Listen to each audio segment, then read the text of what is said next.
ফের বিধায়ককে ঘিরে বিক্ষোভ, উত্তেজনা শীতলকুচিতে। এটা রাজনৈতিক পরিকল্পনা বলে মনে করছে বিজেপি। সরকারি জমিতে বিজেপির কার্যালয় তৈরি করার অভিযোগ। তুফানগঞ্জের শালবাড়িতে উত্তেজনা। অসম বাংলা সীমান্ত থেকে ফের উদ্ধার গরু। পাচারের আগে গরুগুলো উদ্ধার করা হয়েছে। এই ঘটনায় ধৃত এক। দেওয়ানহাটে স্কুল ছাত্রীর মৃত্যুতে উত্তেজনা। পথ অবরোধ করে বিক্ষোভ স্থানীয়দের।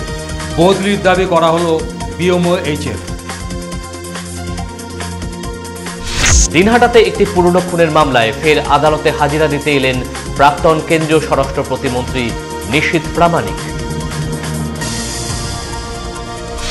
এসআইয়ের ইস্যুতে ক্রমশ জটিল হচ্ছে পরিস্থিতি। কোচবিহার ১ নং ব্লকে বিজেপি কর্মীদের উপর আক্রমণের অভিযোগ উঠল তৃণমূলের বিরুদ্ধে।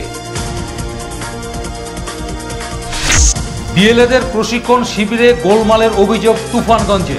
প্রশাসনের দ্বারস্থ সিপিএম নেতৃত্ব।